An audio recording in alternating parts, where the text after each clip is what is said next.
Vector algebra पे lecture number 4 है ना। लास्ट क्लास में हम लोगों ने एंगल बिटवीन टू वेक्टर देखा था, उससे रिलेटेड कुछ नोट डिस्कस किए थे और सेल्फ प्रैक्टिस प्रॉब्लम 1 के न्यूमेरिकल सॉल्व किए थे।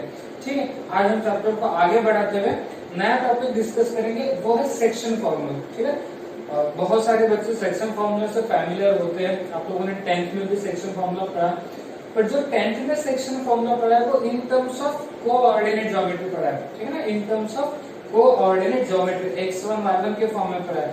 अब हम लोग सेक्शन फॉर्मूला देख रहे हैं in terms of vector formula. ठीक है, तो देखो ध्यान से देखो, फर्स्ट टॉपिक है सेक्शन फॉर्मूले में इंटरनल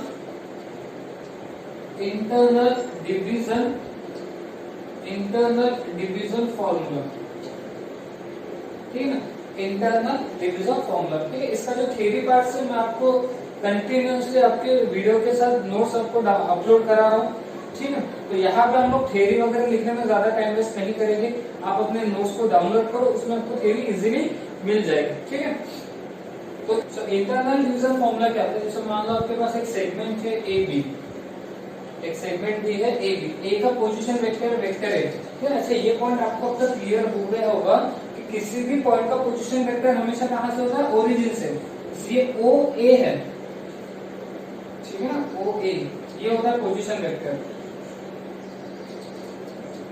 ठीक है, बट लिखते हैं हम ऐसे लिखते हैं कि पॉइंट ए का पोजीशन वेक्टर का वेक्टर ए है, पर एक्चुअली होता है किसी भी पॉइंट का पोजीशन कहां से होता है?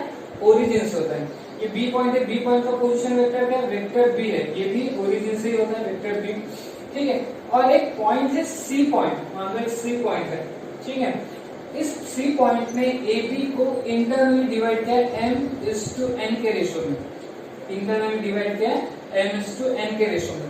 ठीक है, सी पॉइंट ने ए बी को इंटरनली डिवाइड किया m:n के रेशियो में, और सी का पोजीशन वेक्टर है वेक्टर सी, सी का पोजीशन वेक्टर क्या? Vector C. तो इंटरनल डिवीजन फॉर्मूला क्या कहता है? Vector C is equals to cross में जाना m vector b plus n vector a upon n plus n, ये होता है इंटरनल डिवीजन फॉर्मूला। ठीक है, इसका प्रूफ सबको पता ही है, एक बार देख लेते जल्दी से। प्रूफ क्या कहते हैं कि देखो, लेंथ ऑफ AC की लेंथ ऑफ AC और लेंथ ऑफ CB, AC की लेंथ और CB की लेंथ का रेशियो कितना आएगा? m/n आ जाएगा। अगर मैं क्रॉस मल्टीप्लाई करता हूं तो n length of AC is equals to m length of CB हो जाएगा n। अच्छा, लेंथ ऑफ AC की लेंथ को रिप्रेजेंट करने का ये भी एक तरीका है, mod vector AC। Mod vector AC मतलब क्या होगी? लेंथ होगी, is equals to m length CB की लेंथ को रिप्रेजेंट करने का ये भी एक तरीका है, मॉड वेक्टर CB। ठीक है, अब दोनों तरफ हम क्या करते हैं? यूनिट वेक्टर से मल्टीप्लाई करते हैं। तो जब मैं इसको यूनिट वेक्टर से दोनों तरफ सेम, देखो AC की डायरेक्शन और CB की डायरेक्शन कैसे सेम है, तो मैं इसको भी यूनिट वेक्टर से मल्टीप्लाई कर रहा हूं, इसे भी दोनों तरफ सेम डायरेक्शन वाली यूनिट वेक्टर से मल्टीप्लाई कर रहे हैं। ठीक है, तो जब मैं इसको यूनिट वेक्टर से मल्टीप्लाई करूंगा, किसी भी मैग्नीट्यूड को जब आप यूनिट वेक्टर से मल्टीप्लाई करते हो तो वो क्या देता है? अपने को वेक्टर देता है। तो अगर मैं इसको यूनिट वेक्टर से मल्टीप्लाई करूं तो ये क्या देगा? वेक्टर AC देगा, और ये क्या देगा? वेक्टर CB दे देगा। ठीक है, तो n वेक्टर AC को ही आप लोग क्या लिख सकते हो? Vector C minus vector A लिख सकते हो। m वेक्टर CB को क्या लिख सकते हो? Vector B minus vector C लिख सकते हो। तो ये कितना हो जाएगा? n vector C minus n vector A, n vector C minus n vector A is equals to m vector B minus m vector C। मैं ये m वेक्टर C को इधर लेके आता हूं, तो ये n vector C plus m vector C, m vector B ये उससे जाएगा तो प्लस n वेक्टर A आ जाएगा।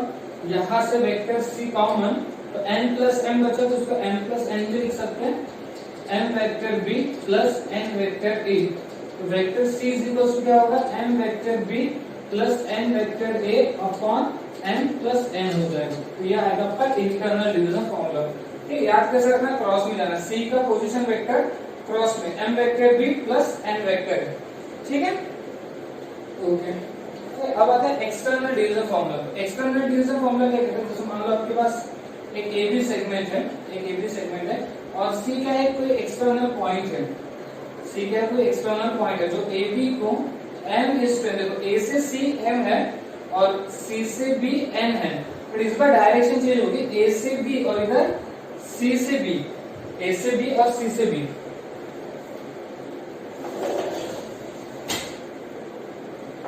ठीक है, इस बार डायरेक्शन क्या रहेगी, a से b और c से b हो जाएगी। तो यहाँ पे अपन अगेन वही बोल सकते हैं, a का पोजीशन वेक्टर वेक्टर a है, b का पोजीशन वेक्टर वेक्टर b है, c का पोजीशन वेक्टर c है, तो vector c is equals to cross में जाने का n वेक्टर b माइनस, ठीक है ना, इंटर एक्सटर्नल डिवीजन में माइनस आता है, n vector a upon m minus n, ये आ जाता है वेक्टर c। फॉर्मूला अगर अपने को देखना है तो अपन बोल सकते हैं कि लेंथ ऑफ ए बी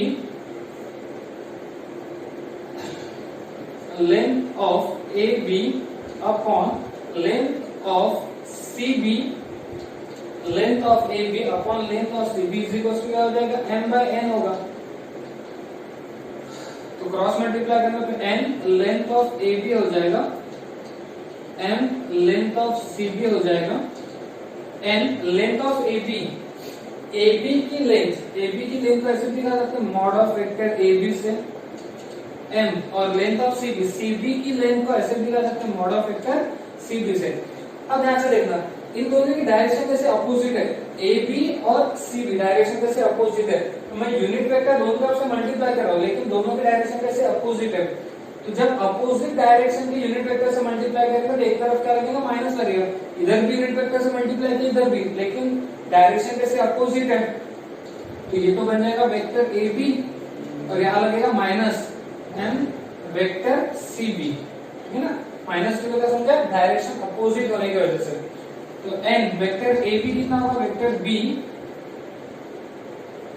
ओहो सॉरी, यहाँ पे क्या हो जाएगा, ए सी आएगा ना, लेंथ ऑफ AC की लेंथ ना, लेंथ ऑफ AC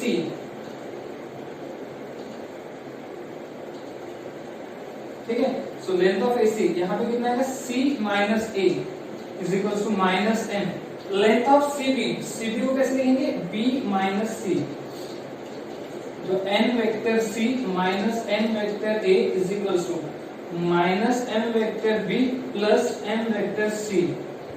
क्या करते हैं,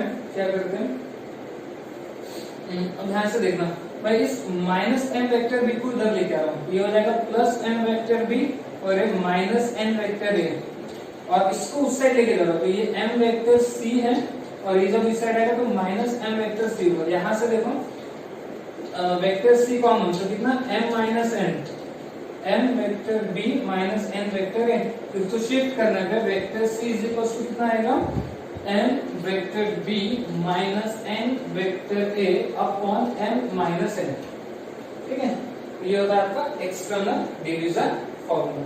ओके ठीक है, ओके अब आते हैं mid term formula. Mid term formula आपको पता ही है, जैसे मान लो एक सेगमेंट है ए बी, ए का पोजीशन वेक्टर a है, b का पोजीशन वेक्टर b है और c क्या है, एक मिड पॉइंट है जिसका पोजीशन क्या है, वेक्टर c है।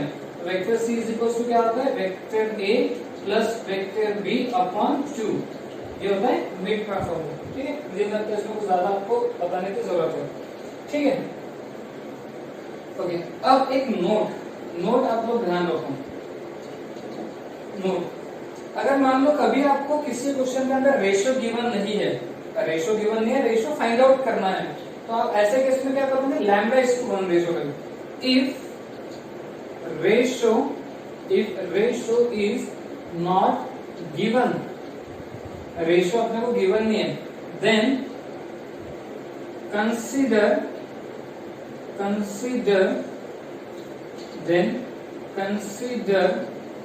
the ratio λ/1। कौन सा रेशियो, λ/1, और कैसे इंटरनली डिवाइड कर रहा है। If the ratio is not given then consider the ratio λ/1 where point divide internally in the ratio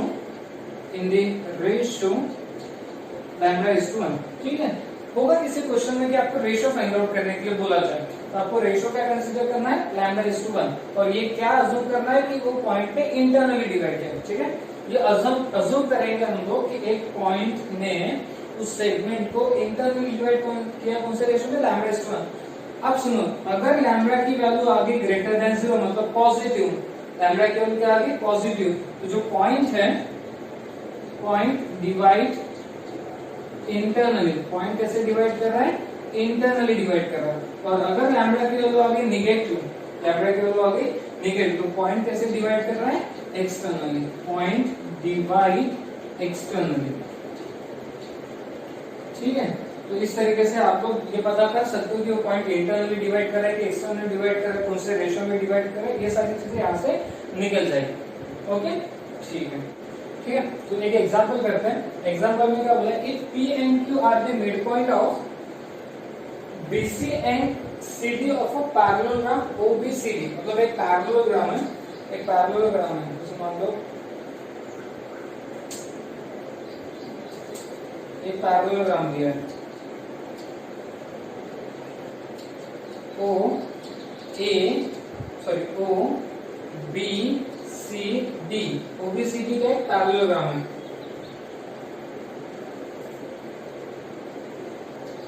ठीक है, P मिड पॉइंट है जिसका BC का, ये BC का मिड पॉइंट हो गया P, और Q मिड पॉइंट है जिसका CD का, तो इसका मिड पॉइंट हो गया Q। O is origin, O क्या है, ओरिजिन है। Find the value of scalar n, m की वैल्यू फाइंड आउट करना है such that vector OP plus vector OQ is equal to m vector OC। ठीक है, OP, पहले OP को ज्वाइन कर देते हैं, ये हो गया OP, OQ को भी ज्वाइन कर लेते हैं, और OC को भी ज्वाइन कर लेते हैं। ठीक है, OC। तब देखो O क्या है, ओरिजिन है, तो ये क्या बन जाएगा, इसको कोई एक आदि वेक्टर नाम लिया था, O ओरिजिन है, तो उसको मैंने मान लिया कि ये वेक्टर, चलो इसको मैं वेक्टर A नाम देता हूँ, ये क्या है, वेक्टर A है, तो ये इसको मैं वेक्टर B नाम देता हूँ। तो याद आ रहा है पैरेललोग्राम लॉ क्या कहता है कि ये वेक्टर A है, ये वेक्टर B है, तो ये जो डायगोनल है ये क्या रहेगी, vector A plus vector B। ठीक है, अच्छा ये क्या है, OC, ठीक है ना, OC, तो बेसिकली C का पोजीशन वेक्टर क्या हो जाएगा, जैसे O है और ये A पॉइंट है, हम इसको वेक्टर A कहते हैं ना, इसी का मतलब पॉइंट A का पोजीशन वेक्टर का वेक्टर A है।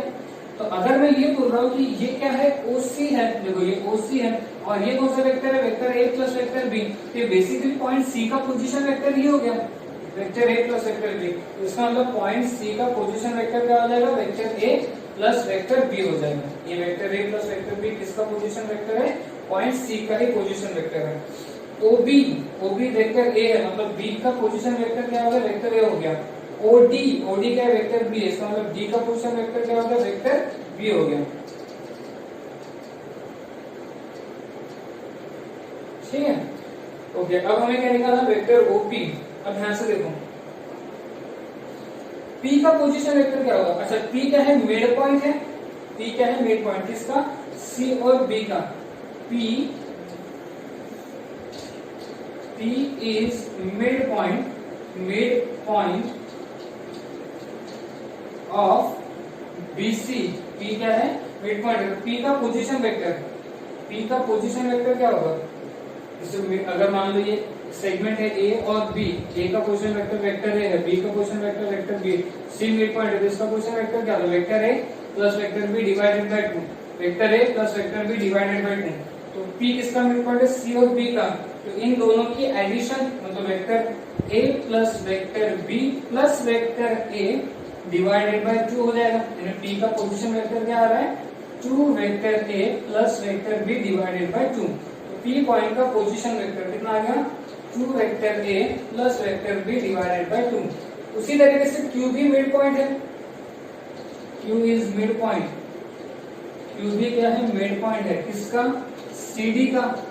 तो Q का पोजीशन वेक्टर कितना आएगा, Q का पोजीशन वेक्टर फिर से vector B plus vector A plus vector B divided by 2, यानी कि vector A plus 2 times vector B divided by 2।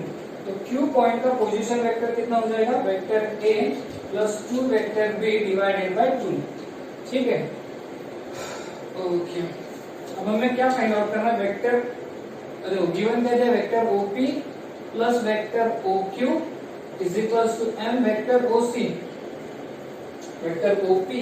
अच्छा वेक्टर ओपी कितना है, वेक्टर ओपी मतलब p का पोजीशन वेक्टर कितना दिया है 2 vector a plus vector b divided by 2 और OQ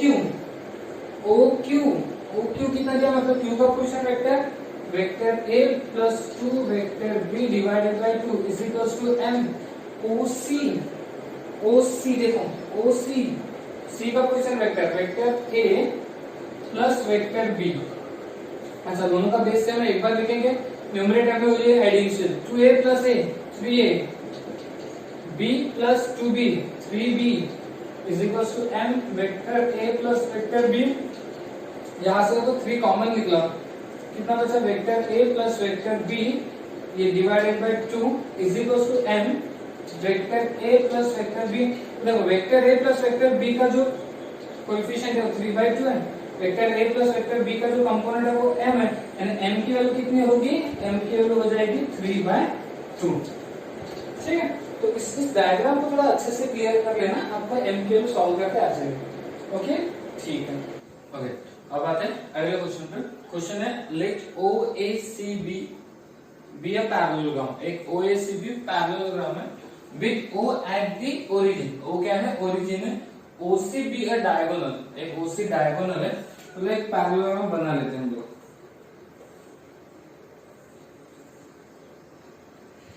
ठीक है, जैसे मान लो एक पैरेललोग्राम है OACB, OACB पैरेललोग्राम। O क्या है, ओरिजिन है। OC बी अ डायगोनल, ये OC जो है ये क्या है, डायगोनल है।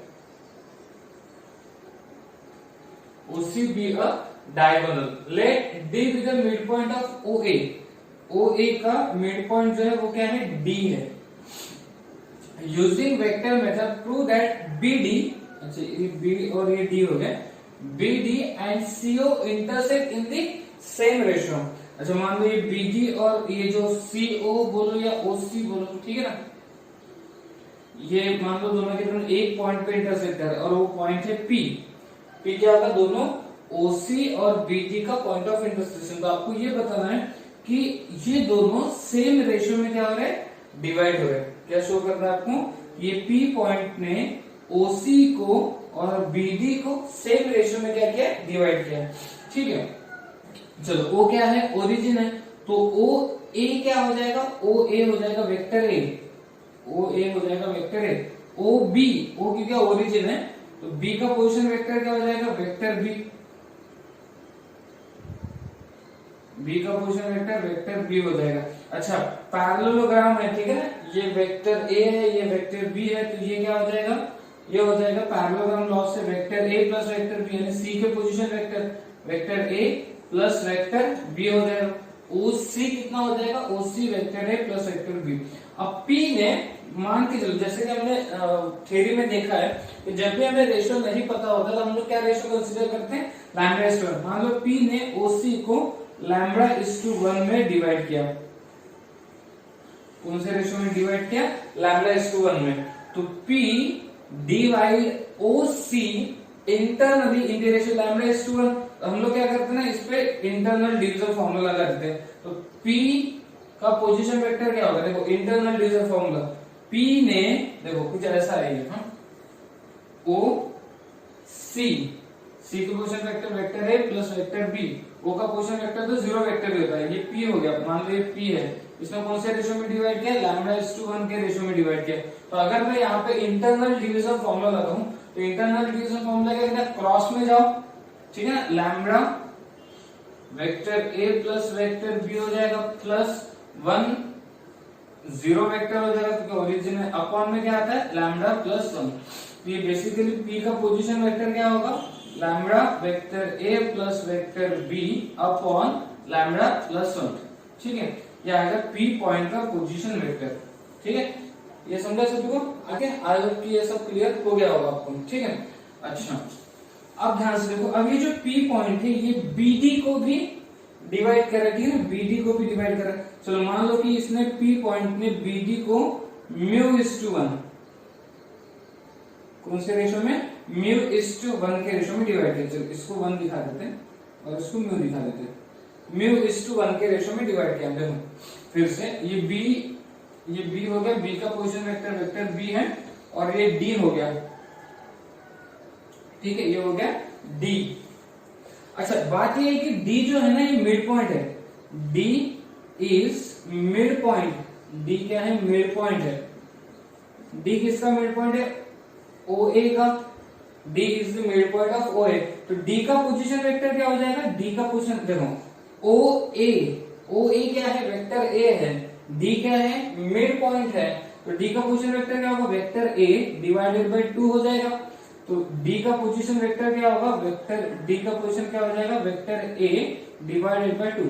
ये सबको समझा, क्योंकि डी क्या है, मिड पॉइंट है, डी क्या है, मिड पॉइंट किसका, ओ ए का। तो मिड पॉइंट फॉर्मूला लगा सकते हैं, देखो पहले इसको ध्यान से देखो, ये ओ हो गया, ये डी सॉरी ये डी हो गया, और ये क्या है, ए है, ए का पोजीशन वेक्टर ए है, ओ का पोजीशन वेक्टर 0 वेक्टर होता है, डी क्या है, मिड पॉइंट है। तो मिड पॉइंट फॉर्मूला से क्या होगा, मिड पॉइंट फॉर्मूला क्या कहता है, 0 vector plus A vector divided by 2, यानी कितना आएगा, वेक्टर ए डिवाइडेड बाय 2। तो डी का पोजीशन आ गया वेक्टर ए डिवाइडेड बाय 2, ठीक है, ओके। अब ध्यान से देखो, ये बी डी दे रहा हूं मैं, ठीक है ना, बी डी और ये पी पॉइंट है यहाँ पे, तो पी ने बी डी को कौन से रेशो में, म्यू इज टू 1 के रेशो में। तो ये मान लो ये क्या है, 1 है, और ये क्या है, म्यू है। बी का पोजीशन वेक्टर बी है, डी का position vector A divided by 2 है। तो इंटरनल डिवीजन फॉर्मूला अगर मैं इस पे लगाता हूं, तो यहाँ पे क्या हो जाएगा, vector P is equals to, cross में जाएंगे 1, ठीक है ना, 1 vector A by 2, 1 vector A by 2 plus mu vector B upon में म्यू प्लस 1 आ जाएगा, ठीक है ना, इतना समझ में आ गया।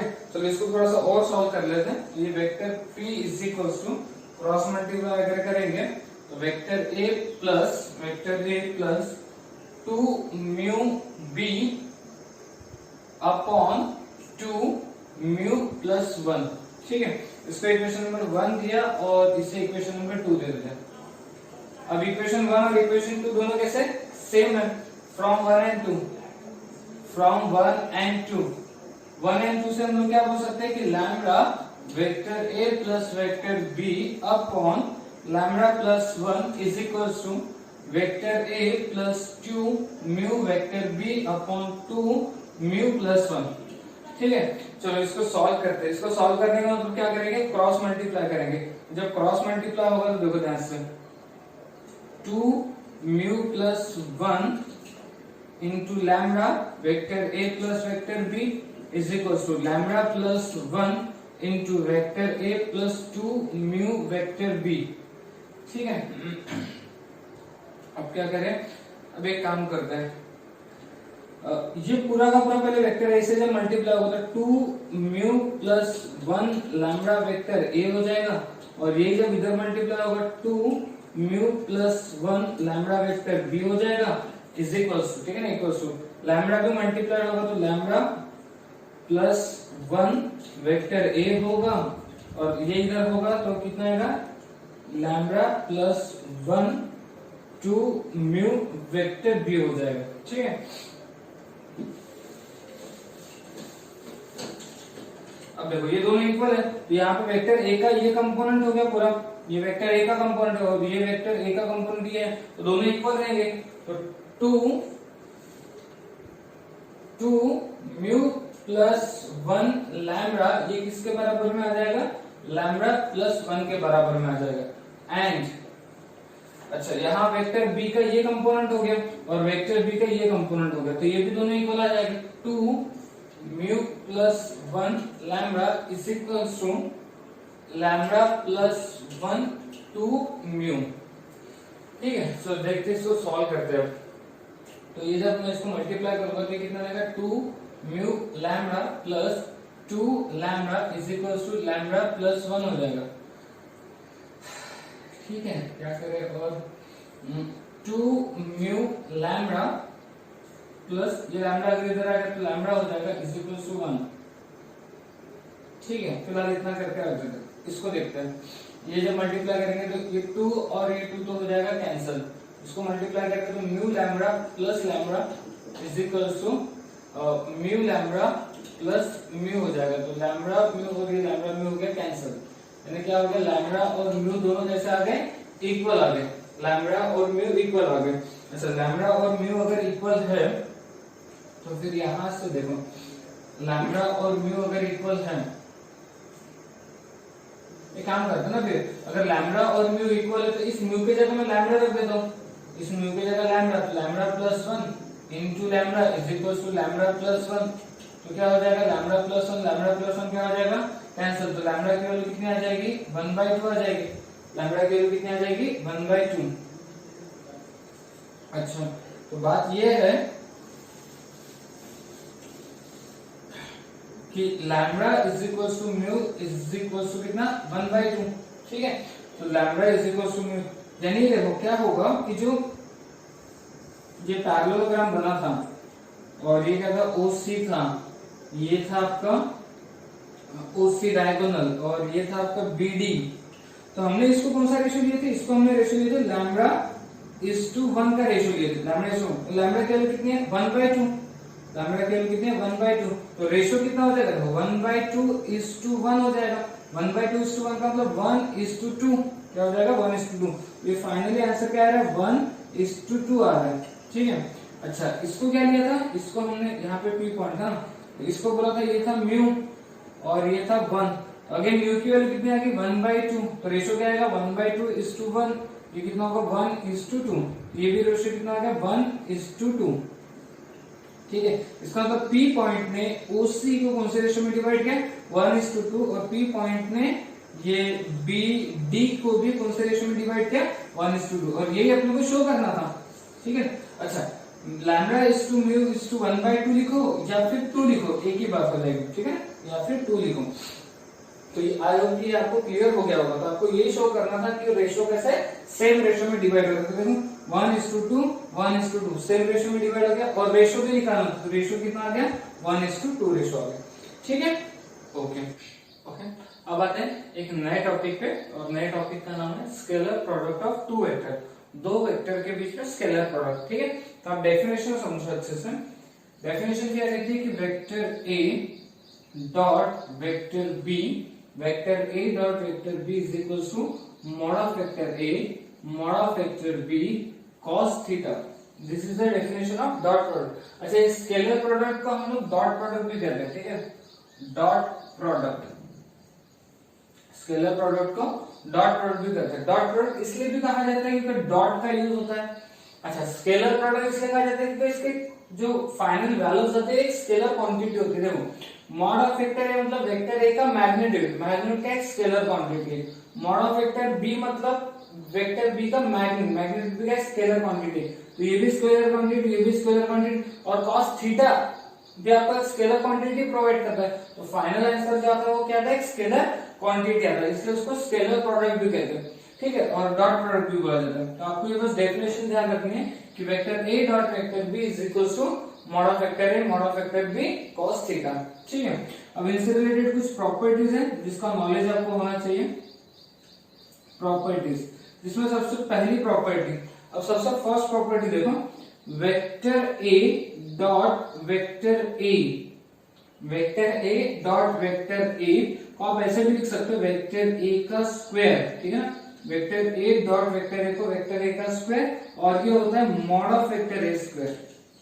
Vector A dot vector A को आप क्या लिख सकते हो, वेक्टर A का स्क्वायर, और उसकी जो वैल्यू थी वो mod of vector A square होती है। अब ये कैसे आ गई, इस डेफिनेशन से आप समझ सकते हो।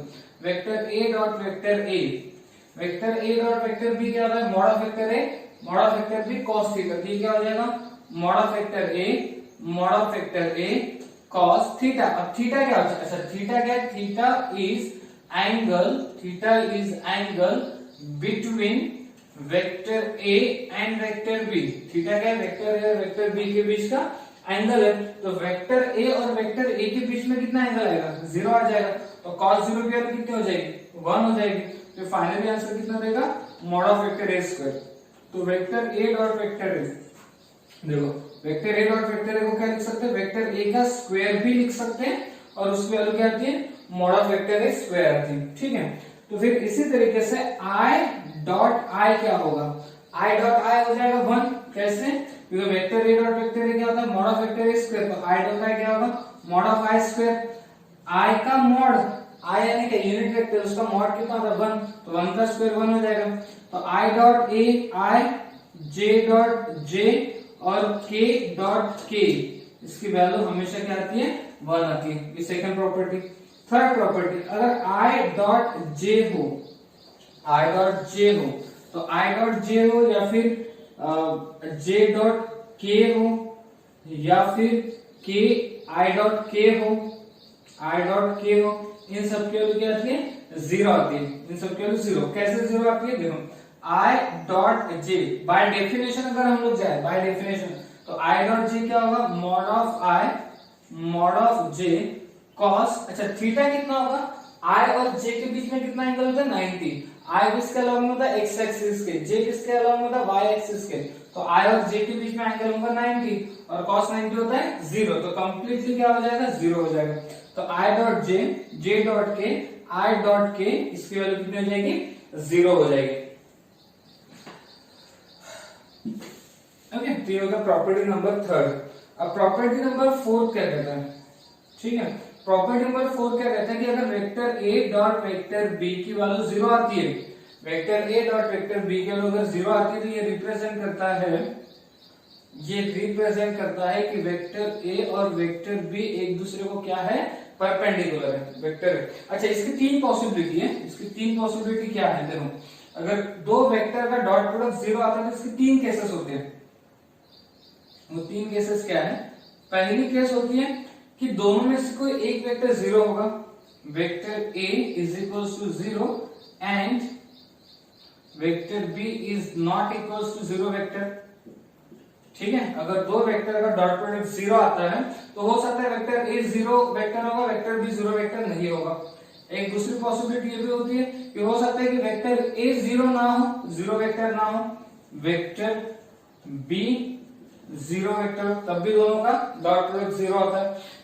तीसरी पॉसिबिलिटी ये भी होती है कि वेक्टर ए भी 0 ना हो, वेक्टर बी भी 0 ना हो, वेक्टर ए 0 ना हो, वेक्टर बी भी 0 ना हो, तब भी दो वेक्टर का डॉट प्रोडक्ट क्या आता है, 0 ही आता है। ठीक है ना, दो वेक्टर का डॉट प्रोडक्ट 0 कब कब आता है, हम लोग ये देख रहे हैं। दोनों में से कोई एक वेक्टर 0 होगा, या तो वेक्टर ए 0 होगा तो वेक्टर बी 0 नहीं होगा, या तो वेक्टर ए 0 नहीं होगा तो वेक्टर बी 0 होगा, या हो सकता है कि दोनों भी 0 ना हो। ठीक है, और एक चौथी पॉसिबिलिटी ये भी है कि अगर ये दोनों एक दूसरे को क्या हो, परपेंडिकुलर, वेक्टर ए और वेक्टर बी अगर एक दूसरे को परपेंडिकुलर है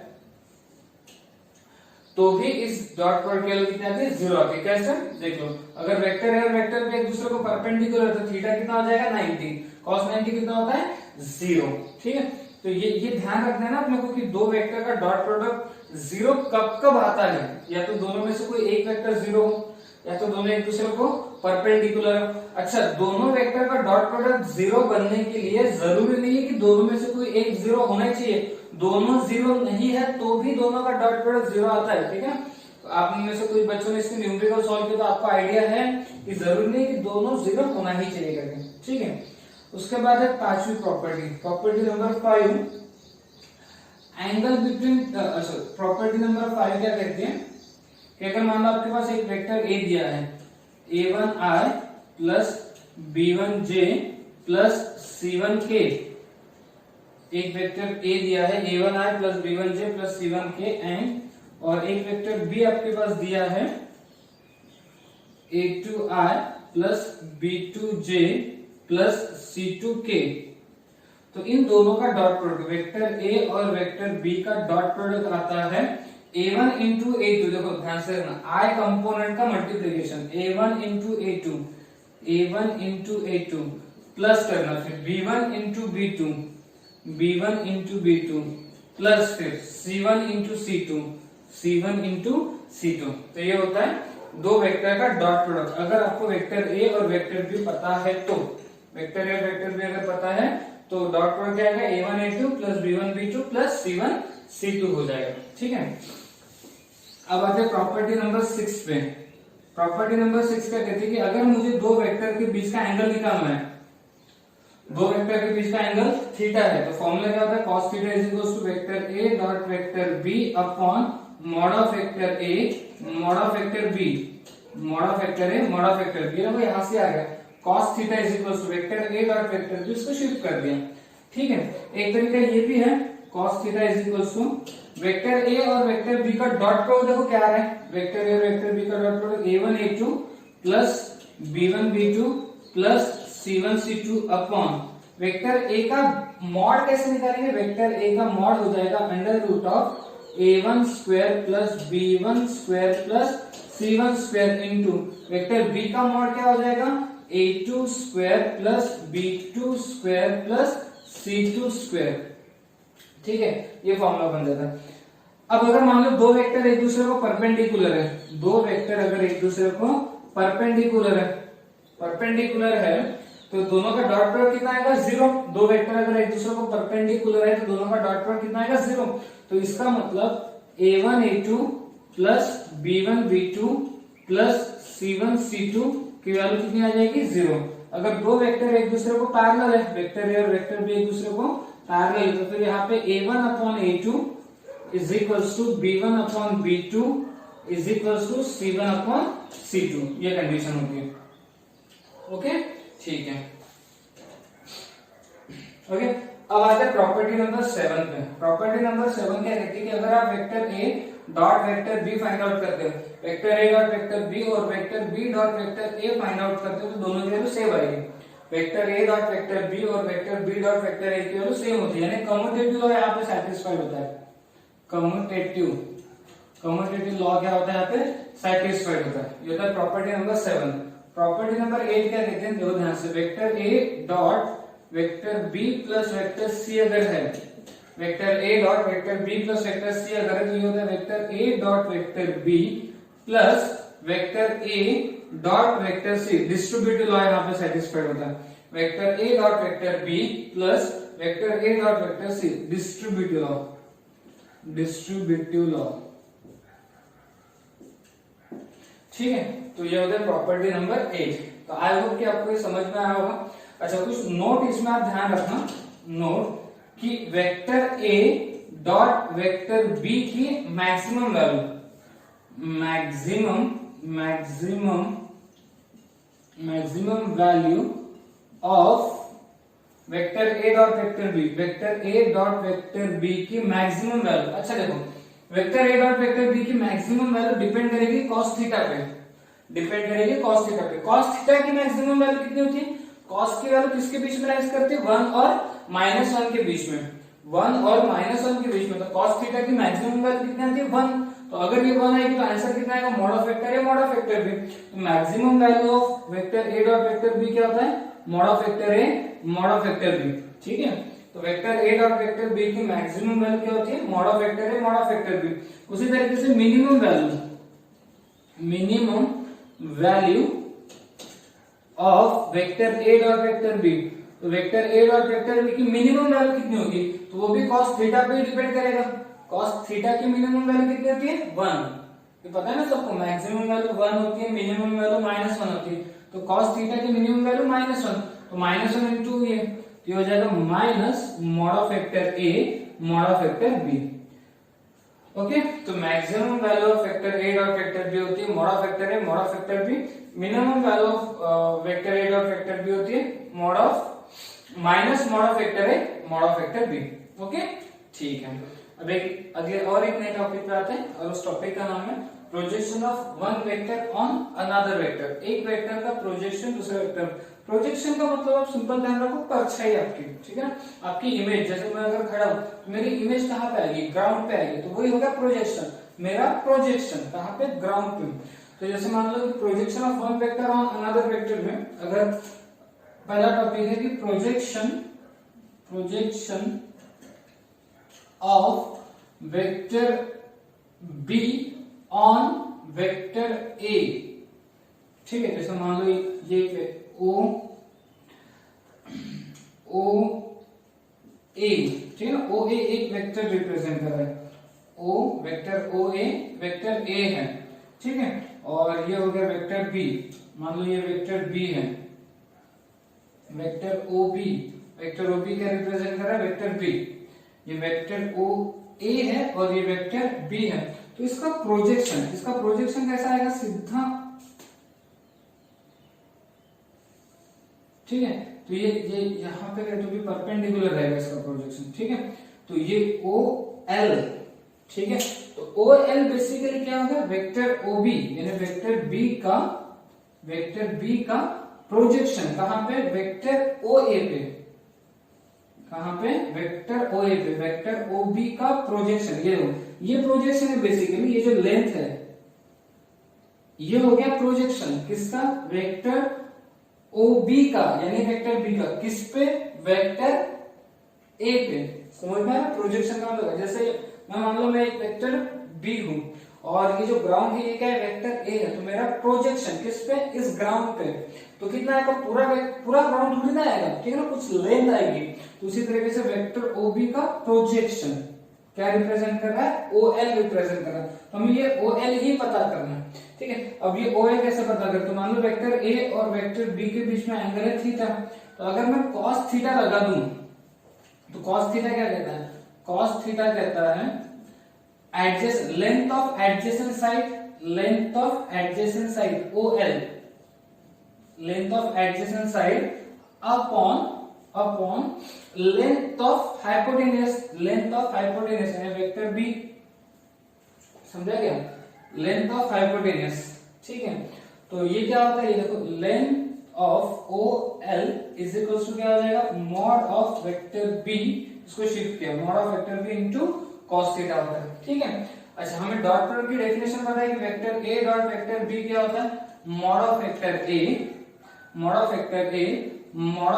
बी cos थीटा। अगर आप ध्यान से देखोगे तो ये क्या है, देखो mod of vector B cos theta क्या है, लेंथ ऑफ ओ एल है। तो vector A dot vector B is equal to mod of vector A, और ये क्या है, लेंथ ऑफ ओ एल हो गया।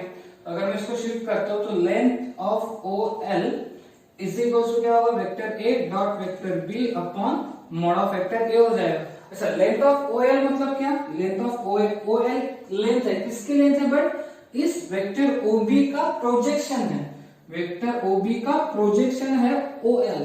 तो अपन इसको ऐसा बोल सकते हैं, लेंथ ऑफ ओ एल को क्या बोल सकते हैं, projection of vector B on vector A.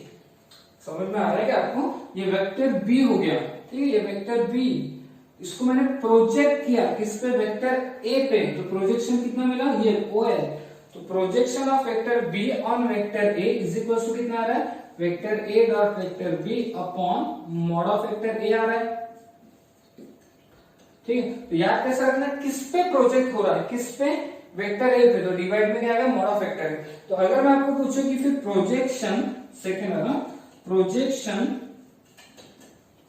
Of vector A on vector B, vector A का वेक्टर बी पे प्रोजेक्शन क्या होगा, तो फॉर्मूला क्या बनेगा, vector A dot vector B upon mod of vector B. जिस पे प्रोजेक्शन हो रहा है उसका मॉड नीचे आएगा, इस तरीके से ध्यान रखना, ठीक है। जिस पे प्रोजेक्ट हो रहा है, किस पे, वेक्टर बी पे, तो फॉर्मूला क्या बनेगा, vector A dot vector B upon mod of vector B. यहाँ पे किस पे प्रोजेक्ट हो रहा था, वेक्टर ए पे, तो फॉर्मूला क्या बना, vector A dot vector B upon mod of vector A, ठीक है। तो ये कुछ बेसिक कंसेप्ट है जो आपको ध्यान रखना। सबसे पहले आपको scalar product of two vector ध्यान रखना है, जिसका फॉर्मूला क्या है और प्रॉपर्टीज क्या है, ये सारी चीजें। उसके बाद projection of one vector on another vector, याद रखने का तरीका क्या है, जिस पे प्रोजेक्ट हो रहा है उसका मॉड डिवाइड में आएगा, जिस पे प्रोजेक्ट हो रहा है उसका मॉड डिवाइड में आएगा, और ऊपर में क्या आएगा, vector A dot vector B. Projection का मतलब क्या, बेसिकली लेंथ, जिस वेक्टर का प्रोजेक्शन हो रहा है जिस पे, तो वो लेंथ जितना भी वो कवर करेगा उसी को क्या बोलते हैं, प्रोजेक्शन। ओके, ठीक है, ठीक, ओके। चलो एक एग्जांपल करके देखते हैं, ठीक है। क्या बोला, P Q and R S be the point on the plane with position vector. मतलब देखो पी पॉइंट की पोजीशन वेक्टर दिया है, वेक्टर पी आपको गिवन है -2i -j। मतलब आप ये बोल सकते हैं कि पी के कोऑर्डिनेट क्या होंगे, पी पॉइंट के कोऑर्डिनेट पी पॉइंट की कोऑर्डिनेट -2 -1 0, ठीक है, ये -2 -1 ही ले लेते हैं, -2 -1। अच्छा, क्यू पॉइंट, क्यू का पोजीशन वेक्टर क्या है, क्यू का पोजीशन वेक्टर है 4i, मतलब क्यू के कोऑर्डिनेट क्या होंगे, क्यू के कोऑर्डिनेट 4, 0। आर का पोजीशन वेक्टर आर का पोजीशन वेक्टर क्या है 3i plus 3j, 3i plus 3j, मतलब आर के कोऑर्डिनेट क्या होंगे 3, 3, ठीक है। और उसके बाद एस का पोजीशन वेक्टर क्या दिया -3i प्लस 2j, इसका मतलब एस के कोऑर्डिनेट क्या होंगे -3, 2, -3, 2, ठीक। अपने क्या मतलब क्वाड्रिलैटरल PQRS मस्ट बी, तो जो क्वाड्रिलैटरल बनेगा PQRS वो क्या होगा, पैरेललोग्राम होगा which is neither a rhombus nor a rectangle, या स्क्वायर होगा, या रेक्टेंगल होगा बट नॉट अ स्क्वायर, या रोम्बस होगा बट नॉट अ स्क्वायर, ठीक है। तो अब कैसे पता करते हैं, क्या करते हैं, पहले तो हम लोग चारों साइड निकाल लेते हैं, ठीक है, चारों साइड की लेंथ निकाल लेते हैं। चारों साइड की लेंथ निकालने का मतलब सबसे पहले क्या निकालते हैं, पी क्यू की लेंथ निकालते हैं। अच्छा, पी क्यू की लेंथ कैसे निकालेंगे, डिस्टेंस फॉर्मूले से निकल जाएगा, ठीक है ना। पी क्यू की लेंथ डिस्टेंस फॉर्मूले से अंडर रूट ऑफ 4 -2 कितना हो जाएगा 6 का स्क्वायर 36 प्लस 0 -1 प्लस 1 का स्क्वायर, यानी कितना आ गया 37 आ गया, √37 पी क्यू आ गया, ठीक है। पी क्यू अभी फिलहाल के लिए हम मान के चलो कि कोई भी क्वाड्रिलैटरल होगा ये ऐसा, फिलहाल पी क्यू आर एस, ठीक है ना, मैंने रोम्बस नहीं लिया, मैं कोई भी क्वाड्रिलैटरल होगा, पी क्यू ले लिया, क्यू आर ले लेते हैं, क्यू आर फाइंड आउट करते हैं। तो क्यू आर कैसे फाइंड आउट करेंगे, थ्री माइनस 4 -1 का स्क्वायर, तो कितना आएगा 1, डिस्टेंस फॉर्मूला लगा रहे, 3 -0 का होल स्क्वायर, तो ये 9, यानी कितना हो गया √10। तो पी क्यू की वैल्यू तो √37 आ गई, क्यू आर की वैल्यू √10 आ गई, ठीक है। उसके बाद ये निकाल लेते हैं आर एस की लेंथ निकाल लेते हैं।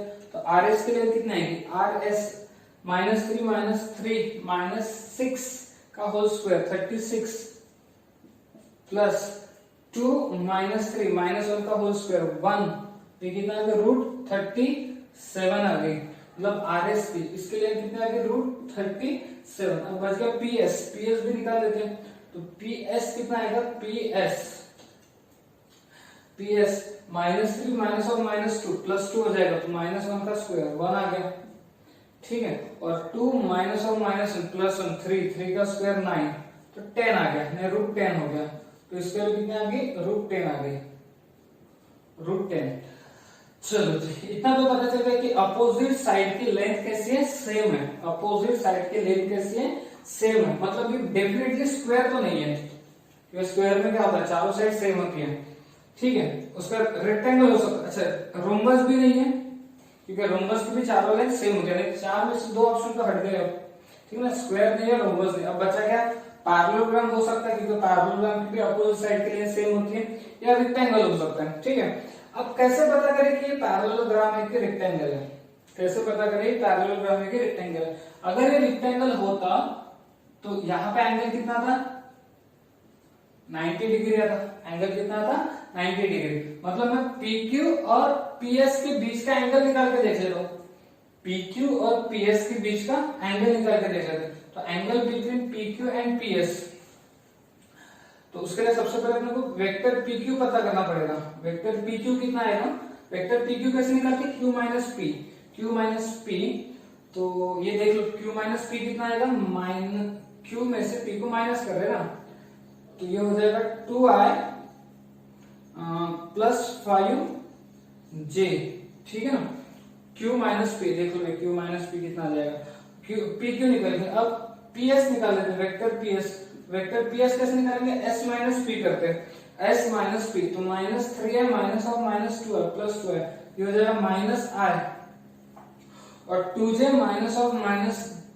-j प्लस 3j हो जाएगा प्लस 3j, ठीक है। अब इन दोनों का डॉट प्रोडक्ट निकाल के देख लेते हैं, क्योंकि हम अगर ये दोनों परपेंडिकुलर होंगे तो इनका डॉट प्रोडक्ट कितना आएगा, 0 आएगा। डॉट प्रोडक्ट कैसे निकालते हैं, 2 into -1, 2 into -1 -2, 5 into 3 15, ये कितना आ गया, 13 आ गया। मतलब PS और PQ का डॉट प्रोडक्ट 0 तो नहीं आया, ठीक है। अगर ये 0 आता तो फिर हम बोलते कि 90 डिग्री, मतलब ये रेक्टेंगल भी नहीं है, मतलब ये रेक्टेंगल नहीं है। तो ये बेसिकली क्या होगा, फिर एक पैरेलल होगा which is neither a rhombus nor a rectangle. तो करेक्ट आंसर क्या आएगा इसका, ए। कौन से साल में पूछा गया था, JEE 2010 में पूछा गया था। उस टाइम पे ये RIT होता था। ओके, तो क्या किया बेसिकली हमने, देख लो अच्छे से। तो सबसे पहले हमने चारों इसकी लेंथ निकाल ली, PS निकाल लिया, PQ QR RS निकाल दिया। देखने के बाद पता चला कि अपोजिट साइड की लेंथ सेम आ रही है, मतलब डेफिनेटली स्क्वायर नहीं है और रोम्बस भी नहीं है। अब बचा क्या, या तो हो सकता है पैरेललोग्राम या तो हो सकता है रेक्टेंगल। फिर उसके लिए क्या किया हमने, वेक्टर PQ निकाला, वेक्टर PS निकाला, दोनों का डॉट प्रोडक्ट निकाला।